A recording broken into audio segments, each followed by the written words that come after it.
Hey guys, welcome back to another video. Today I'm going to be doing my review on the Fnaf 2 movie. Finally, after the movie's been out for over 3 months now. So in this movie, I'm just going to be talking about some scenes that were in this movie that I liked, some of the scenes that I didn't like, and some parts of the movie that were good, and what the movie could have done better overall, how I feel about this movie. So yeah, let's get straight into this video. So the first thing about this movie I wanted to talk about is the nights. So the first movie had 5 nights, and it was obviously seen throughout the movie of the first one, but in the second movie, it all takes place in one night, which I found pretty interesting.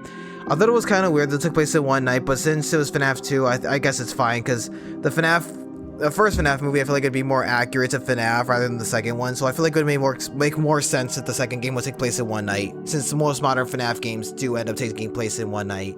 But let's talk about the opening sequence of this movie.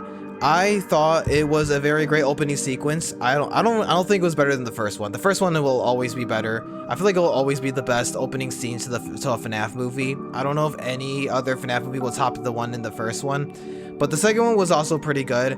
I thought it was amazing how Charlie gets killed by William, how she has like a bunch of stab wounds on her back and then she ends up falling through the trapdoor and you can see the puppet cradling her corpse. I thought that was actually pretty cool to look at in the theater.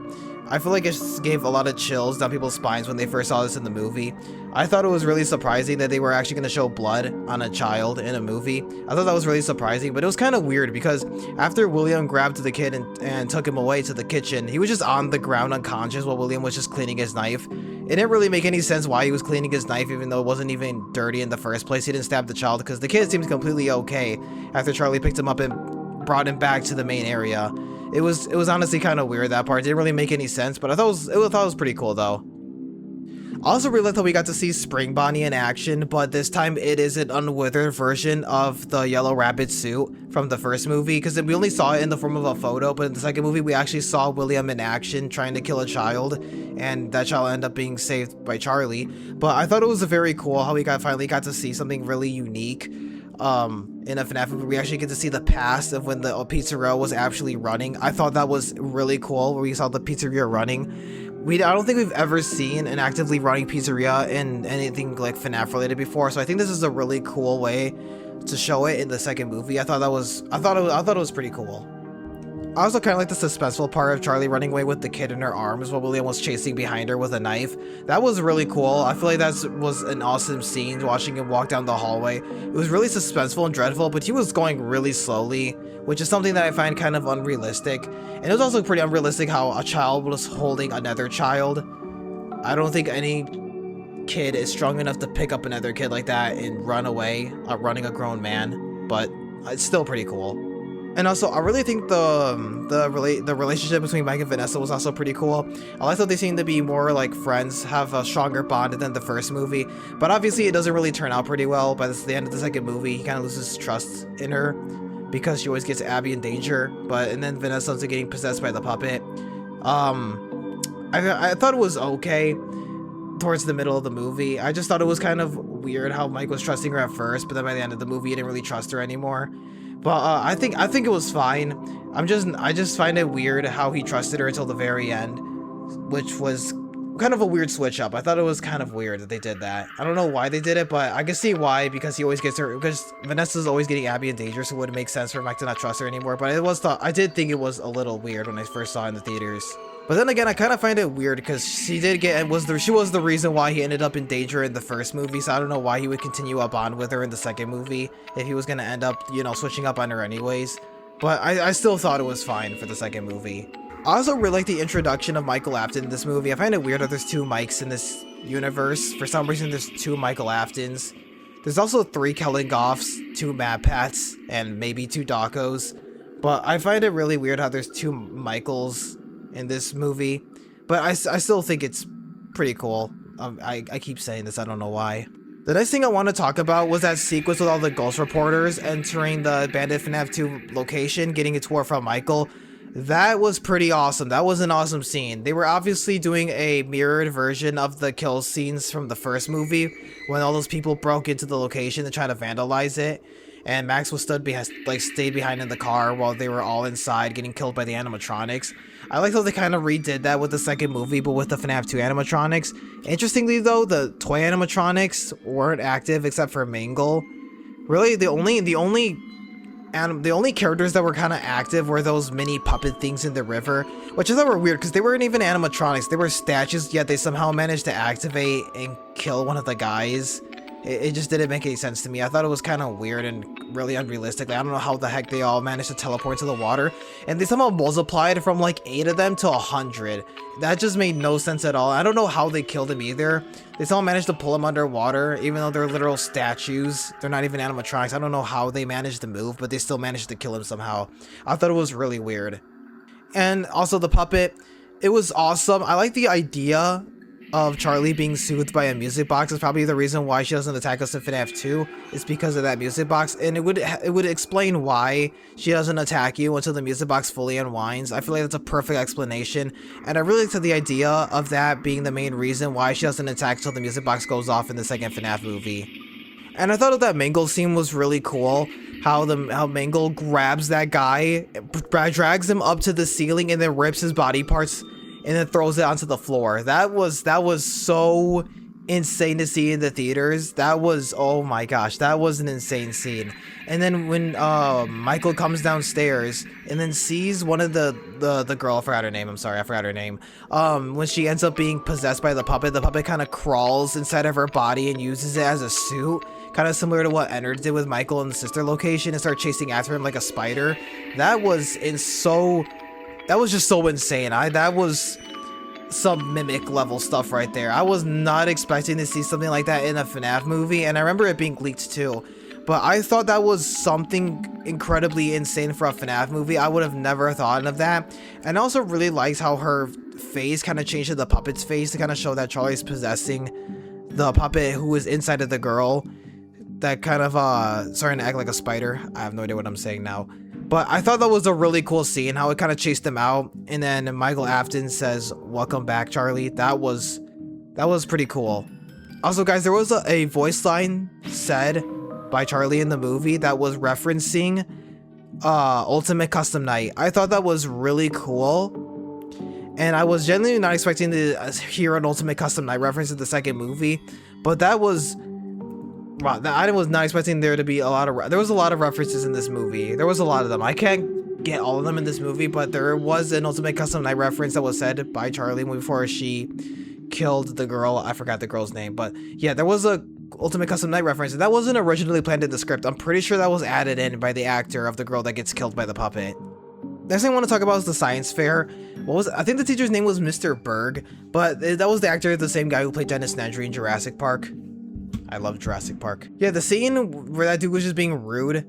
I don't know why he was so heated up about FNAF, about Freddy Fazbear's Pizza. He just hated it for some reason. It's never really explained. I don't think it's ever explained why he hates it. He just hates it for some reason. I don't know why. He's always just giving Abby attitude for like no reason at all. He's just rude the entire movie. And everyone in my theater was cheering when he got killed by Toy Chica. But I thought he was an okay character. He just hated Freddy Fazbear's Pizza for almost no reason. He just hated it for some reason, and it wasn't really ever explained why. Next thing I want to talk about is the toy animatronics.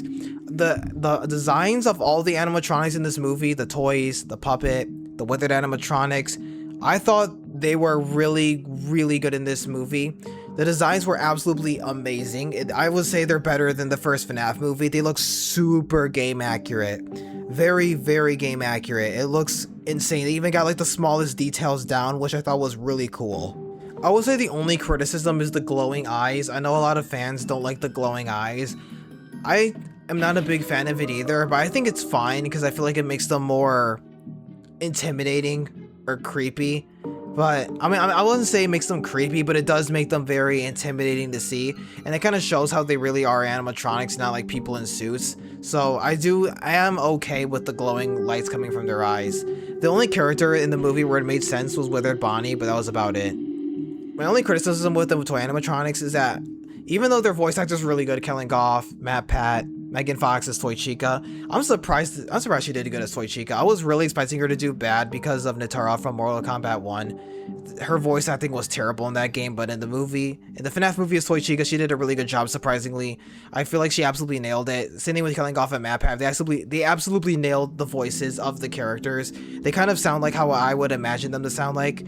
I was not expecting Matt Pat to sound like that at all in the movie. His vocal range is insane. But yeah, the weird part was like the animatronics, the toy animatronics. Toy Chica talked a lot in the movie, but Toy Bonnie and Toy Freddy had like 3 or 4 voice lines, like at most.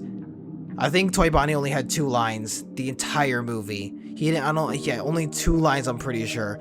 But I feel like they heavily underutilized the voice actors, even though they kept like showing off that they were going to be in the movie, that Matt Pat and Killing Goff were going to be in this movie, just for them to have like 2 lines, 2 to 3 lines. They hardly spoke at all in this movie, so that's my only kind of criticism when it comes to voice acting for the animatronics. And as far as the cameos, I really liked Baby and Shadow Bonnie's cameo. That was really cool. I thought Shadow Bonnie was in the movie. Apparently he was the easiest one to add because they literally just ripped his model from the second game and just put it on a wall for like 2 seconds. He had like less than a second of screen time. But if you saw him, you could clearly tell it was him because of his glowing eyes and teeth. I thought that's just an insane cameo. And Baby's also insane because her eyes were green. They weren't blue, they were green. Which is something really interesting because it also proves that the Funtime animatronics existed before the FNAF 2 location. I'm not sure if this also translates over to the games, but I thought that was also pretty insane. I also really like the Withered animatronics in this movie. I think they were very creepy. They were very cool. I liked how they made these like weird growling noises, kind of similar to wild animals. But I'm kind of disappointed they only had like 2 minutes of screen time. I'm pretty sure they literally had a little less than 2 minutes of screen time total, which is absolutely insane. They either had 2 minutes or a little less, I'm not sure, but they had like no screen time in this movie. They only appeared for like 2 minutes max. But yeah, I really like the idea of Mike playing FNAF 2 in the office while everyone else was kind of doing their own thing. That was pretty awesome to see. I kind of liked how they referenced some of the poses that the Withered animatronics make when they're at the office. Withered Foxy was pretty cool, how the mask doesn't work on him, you have to use the flashlight. Mike didn't really use a flashlight on Foxy, but I still think it was pretty cool seeing the Withered animatronics, but they were really heavily underutilized. They had like no screen time at all in this movie. Interestingly, the Withered animatronics are referred to as the prototypes. I do not know why, but I'm not sure if this translates over to the games either. Not sure if this is accurate, but it is interesting how they're referred to as the prototypes. Also, the FNAF fair in this movie was cool, but it made literally no sense at all. Toy Freddy walks through there, and that was it. Nothing else happened. He just walked through the fair. The fair was only in the movie for like... It was mentioned in the movie a lot, but it's never actually like seen. It is seen, but you only see it for about like 15 seconds at most. I thought it was really random. It made no sense. It didn't really move the plot or the story forward. It was kind of pointless to have that FNAF fair, but I think it was cool, but it was completely pointless to have it in the movie. Toy Freddy literally just walked through there, said he was gonna go rip the heads off of some people, and that was kind of it. He didn't really do anything when he was there. When I saw him in the trailer, I was kind of expecting him to do something crazy, but literally nothing happened. He walked around, interacted with like 3 teenagers, saying he was gonna rip people's heads off, and then that was it. I don't know, I thought it was kind of goofy, a little dumb, made no sense at all. I feel like it was just done just for kind of like a cinematic purpose, just for it to look cool. I don't think if you removed it from if you removed this scene from the movie, nothing would have changed. I also really like the end of the movie when it was like the FNAF 1 animatronics versus the FNAF 2 animatronics. That was pretty cool. Weirdly though, Golden Freddy wasn't in this movie, but the spirit possessing him was in this movie. I thought it was cool, but it was so goofy, but I loved it so much. I really like the scene in the movie when the FNAF 1 animatronics just came back and destroyed all the FNAF 2 animatronics. It reminds me of those SFMs I used to watch when I was younger, where it was like FNAF 1 versus FNAF 2, or like FNAF 4 versus the Twisted animatronics. That's exactly what it reminded me of, and I loved it so much because I thought it was really cool. Also, I forgot to talk about Balloon Boy. He was in the movie, and then he gets his head ripped off by Mike. His head literally just gets ripped off and gets thrown in a hallway like it's nothing. I thought that was kind of goofy, and it didn't really make any sense. They kind of just killed him off really fast. I don't know why. They made it seem like he was an actual threat when he was in like the river, but they didn't really do anything with him because he ends up getting killed off really quickly. Even though he was kind of literally teased in the first movie that he was going to be in the second movie. They kind of did all this like hype for him, and then he ends up like getting done dirty by the time he actually appears in the second movie. I will say he has like 2 minutes of screen time max, which is kind of disappointing because FNAF is literally about animatronics, and the animatronics in this movie don't get a lot of screen time, which is something that's a little disappointing for me. But out of all the toy animatronics, it's very noticeable Toy Chica has the most screen time out of all of them. And I think it's fine, but I'm just kind of annoyed they didn't really shine a lot of light on the other animatronics. The puppet was hardly in this movie, even though she's supposed to be the main antagonist of the movie. Charlie and the puppet are hardly seen at all. They have like, I'm pretty sure they have like 3 minutes at most. Interestingly, Withered Golden Freddy isn't in this movie. Neither is JJ or Endo02. None of them are in this movie, which is interesting, but they did include Shadow Bonnie. And technically, Withered Freddy was in the first movie, and it kind of does make sense they wouldn't include him in the second movie since he was already a cameo in the first one. The ending, I thought the ending was pretty cool. I liked how they introduced Jeremy in this movie. I thought it was cool at the end of the movie. He kind of like punches Michael in the face as he tries to run away. I thought that was pretty cool at the ending. And then the ending when Mike takes Abby away from the Vanessa, and then Vanessa ends up getting possessed by the puppet. That was a really cool ending. I like the cliffhanger. I like how it sets up kind of that cliffhanger for the third movie. But honestly, I really hope it doesn't take away from Springtrap since he's supposed to be the main villain of the third movie. I also really like the flashback cutscene showing Baby. That was really cool. The flashback cutscene was really interesting. I really like the flashback cutscene, and it's obviously shown in the movie that Vanessa has PTSD from the events of the first movie and when she was younger, and she's kind of reliving this in her dreams, which is kind of connects to the first movie. I liked how they did that, but it didn't really have any significance to the plot besides that she has PTSD. The PTSD that she has from William it's only shown in the dream sequence, but isn't really mentioned or brought up anymore after it happens, which is, again, it's kind of pointless, but it's cool. But yeah, the movie was kind of all over the place. It didn't really have a strong, solid plot. It was kind of messy. It seems like they didn't really know what they were doing when making the movie. But I like the movie because it's FNAF. I'm just being biased here because I love FNAF. It's probably one of my favorite movies. I think it's just like a dumb, fun movie to watch. It's horror. It's good, but it doesn't have much of a plot. It really is just all over the place, and not a lot happens. I did like the scenes of Abby going back to the first location, grabbing the fast talker, and then it kind of talks to her when she's sleeping. Similar to the second movie, similar to the first movie in the credits and the FNAF 2 game, how they have to save them being said in the mini games. That was pretty cool. I did like the fast talker, the introduction of it, how it kind of lures her to come back to the location, and she makes Toy Chica, goes to the science fair with her project, and all that stuff. So I really like the idea of the fast talker in this movie. I thought it was pretty cool. Also, I really like the introduction of Henry in this movie. He is a very cool character. I like how he's played by Skeet Ulrich, and Matthew Lillard and Skeet Ulrich were both in the movie together. They were both in the original Scream. So I kind of liked how they switched from being Ghostface to being, William Afton and Henry Emily. I thought that was really cool. I'm pretty sure that was done intentionally. And I really liked, I think Skeet Ulrich did a really good job playing Henry Emily. He did a really great job. I really liked how he talks about how like Charlie's his daughter. He knows what happened. He has like he gave a music box to Mike to help like him in case she ever tries to come attack him. I thought that was pretty cool. I really liked how like at the end of the movie there was this like voice tape recording saying like you need to leave, or I think he said something like you have to run because she's coming after you, or something like that. And I was saying how he used to be William Afton's business partner. I really liked Henry's scene in the movie. He only has one scene, unfortunately. He's hardly in this movie. He only has one scene, and it's like 3 minutes long at most. It's very short, but I really liked how he was in the movie. I thought that was pretty cool. So guys, my final review for this movie, it was good. I would give the movie a solid 8 out of 10. It's not a 10 out of 10 because there is a lot of bad things about this movie. Like just some scenes didn't make any sense. FNAF Fest, the teacher being rude to Abby for almost no reason at all.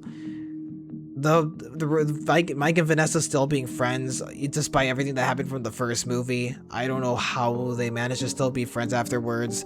I thought that the FNAF animatronics coming back to fight the FNAF 2 animatronics didn't really make any sense, but I mean it was cool, but it just doesn't make any sense from the plot perspective.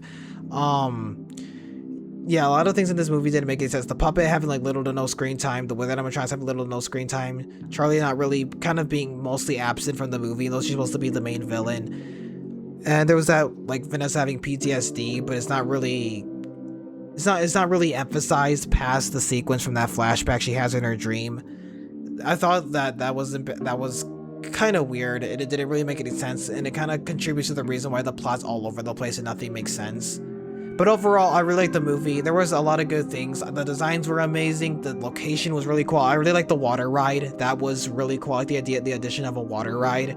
That was really cool. It kind of reminds me of the Fox's Pirate Ride from the Security Breach and Help Wanted 2. That was really cool. And yeah, I just thought some parts of this movie were really good. I really liked the idea of the toy animatronics being spring lock suits. That was really cool. I liked how there was a lot more references. Again, I can't get to it because of the time. And I also really liked the animatronic cameos. And I liked how Matt Pat, Killing Golf, Megan Fox, the voice acting. Their voice acting was really good in this movie. The acting was great. The actors did an amazing job playing their roles. The introduction of the new characters. Henry was really cool in this movie. Lastly, I want to talk about the post-credit scene. This was probably one of the best parts of the entire movie, the post-credit scene. Springtrap looks really good, but he also looks kind of weird because there is some set photo scenes of what Springtrap, Lastly, I want to talk about the post-credit scene. This is probably one of the best scenes in the entire movie. We finally get our first look at Springtrap, and he looks insane. But yeah, he doesn't look game accurate at all. There are set photos that were leaked of what Springtrap looks like, his model, or what the suit looks like. It doesn't look very game accurate, but it was confirmed by Blumhouse that isn't his final design. He is going to be changed a lot by the time the movie releases. But I really liked how the Fazbear Frights workers kind of came back to the first location. It kind of retrieves anything they could get, and then one of them fights Springtrap. He calls the other two over, and then they make a reference to the FNAF 3 game where a phone guy says, "I found one, a real one." I really liked that. That was really cool reference. I really liked how they said that in the movie. And yeah, that was really cool how they kind of said how he smelled gross, which is something that I'm pretty sure that was mentioned in the third game. He smells like a rotten corpse. And I just thought it was really cool that we finally get to see Springtrap in a FNAF movie, and kind of hinting that, or foreshadowing that he's going to be the main villain of the third movie for general audiences. So yeah, guys, that's kind of it for this video. I know it's not super long. I mean, I'm not, depending on how long it is, I don't know how long it's going to be because I haven't edited it yet. But I really hope you guys enjoyed this video. I'm sorry for not uploading a lot. I have been kind of busy with other things. That is a little bit of a lie. But I really liked making this video. So yeah, thank you guys for watching. I was supposed to make this all the way back in January, but I didn't, because I was kind of lazy and I had other things to do. And yeah, so guys, I really hope you guys enjoyed watching. Make sure to leave a like, subscribe, and I'll see you guys later. Goodbye.